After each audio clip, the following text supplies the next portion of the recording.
Алдыбызда абдан маанилүү саясий окуя турат. Бул парламенттик шайлоо. Биз 2010 жылдан кийин ошо парламенттик башкаруу системасын тандап алдык. Мынакей кайталап кетиш керек, 11-жылы биринчи жолу бизде гана эмес. Ошол чоң мейкиндикти алсак, атаандаштык негизинде шайлоо болуп, мамлекет башчысы шайланды. Бийлик, мамлекет башчысынын бийлиги мыйзамдуу шайланган президентке мурунку президенттен өкөрүлүп берилди. Тынчтык жолу менен. Бул өтө маанилүү чоң окуя.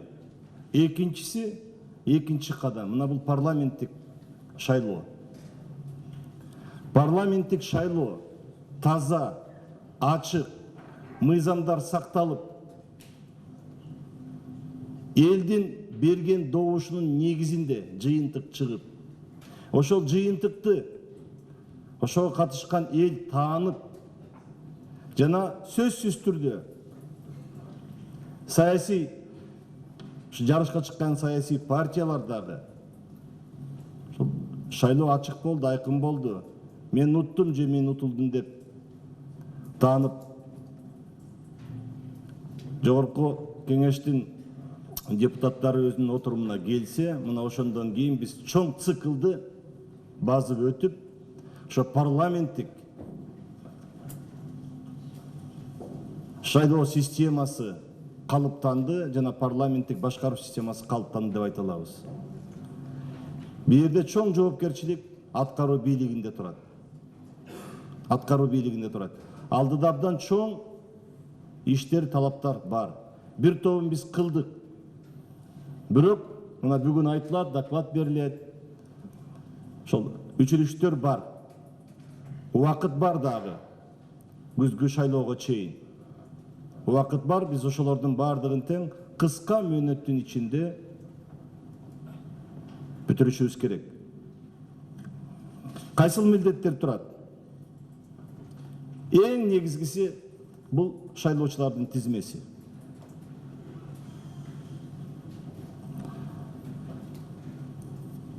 Шайлоочулардын тизмеси канчалык так, таза, сапаттуу болсо, шайлоонун өткөзүү дагы ошончолук так, ачык, таза болот. И жеңил да болот. Азыр бизде Борбордук шайлоо комиссиясынын өздөрүнүн тизмеси бар. Экинчиден, биометрикалык маалымат менен топтолгон мына жаңы мамлекеттик каттоо кызматынын тизмеси бар.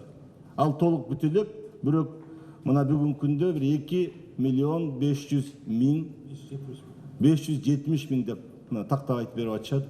Ал тизме бар.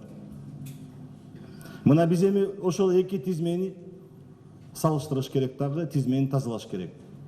Акыркы биометрикалык маалыматтарды колдонуу менен топтолгон тизме бүгүнкү күндө бул акыркы тизме, анан эң сапаттуу тизме. Мына экөөнү биз салыштырып, сентябрдын башында биз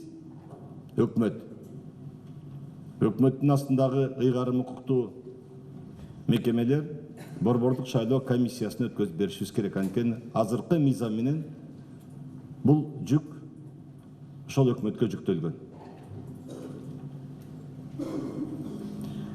Бул жерде ошол ГРС гана жооп берет деп айтпагыла.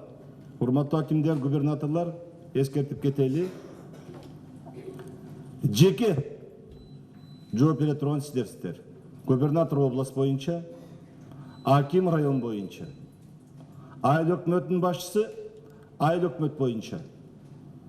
Жеке жоопкерчилик аткаруу бийлигинде тизме боюнча. ГРС менен барабар жана башка мамлекеттик кызматтар менен барабар.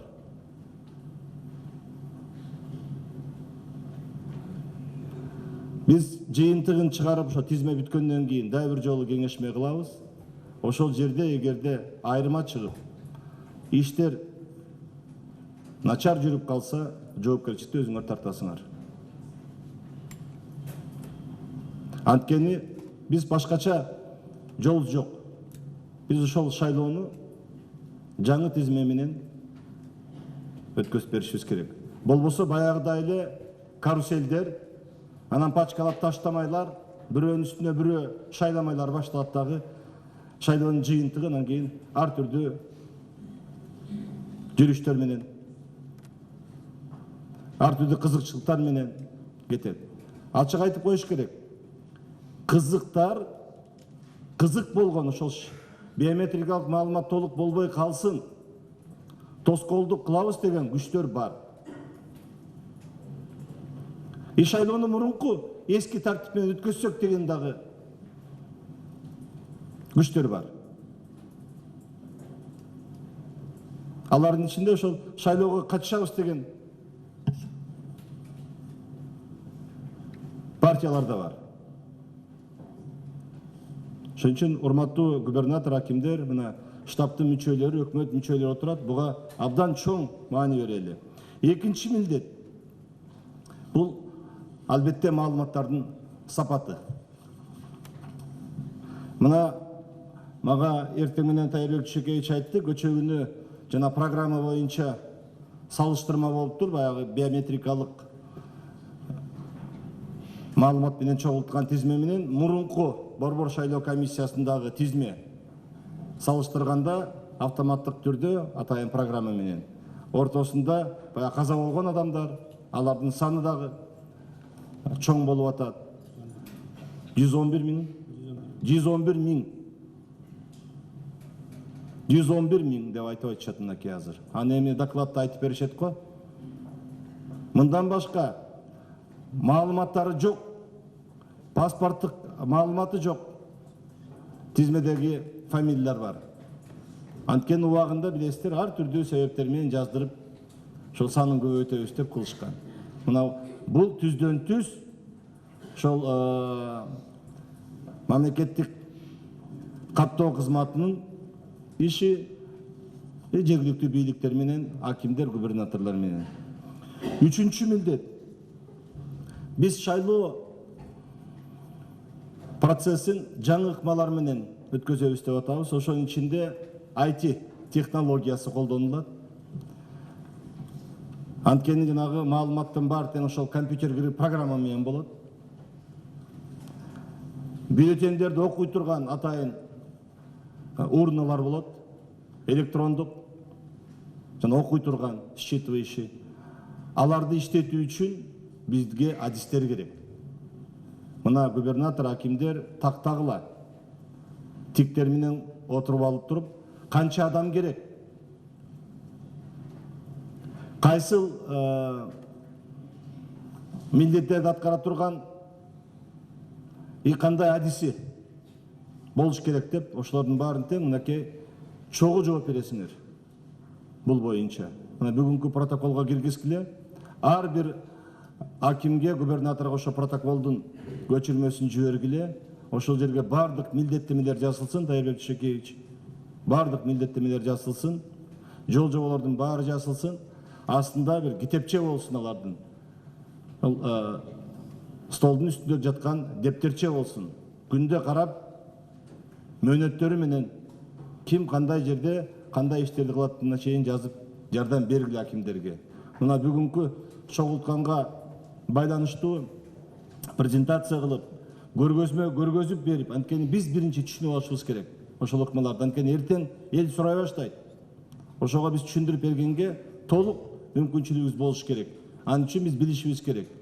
Биз бүгүн ошол багытта дагы бир топ мындай тренингтерди, лекцияларды, сабактарды өткөй деп мен дайындагам.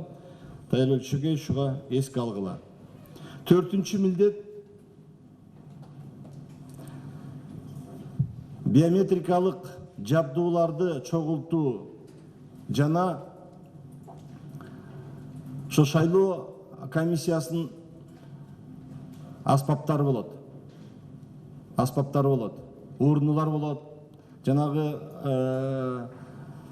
биометрикалык маалымат ала турган атайын аппаратуралар болот. Аларды сактоо, аларды көздүн карегинде сакташыбыз керек.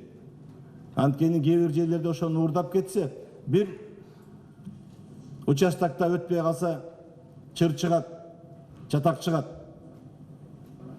Муну жергиликтүү мына бийлик органдары тиктер менен сөзсүз түрдө биздин укук коргоо органдары, ошонун ичинен Ички иштер министрлиги муну көзөмөлгө алып, инструктаж берип, ал каерде сакталат, аны кантип кайтарышат, ушуга бир абдан чоң көңүл буруш керек. Мына буларды дагы Тайбек Шөкеевич атайын көрсөтмө менен, жолдомо менен бергиле. Кандай жерде сакталыш керек? Кандай болуп сакталыш керек? Кимдер аны кайтарып берет? Кимдер жооптуу болот? Эгер эртең жоголуп кетсе, биз аны жооптуу адамдан сурап алышыбыз керек. Ошол өзүнүн герт баш менен жооп бергендей болуш керек. Бешинчи, биз милдет мындай болуп атат, эми шайлоого биз толук даярдык болуш үчүн тизмелер такталып бүткөндөн кийин бардык шайлоо участоктары жабдыктар менен камсыз болуп бүткөндөн кийин тест түрүндө өткөзүшүбүз керек.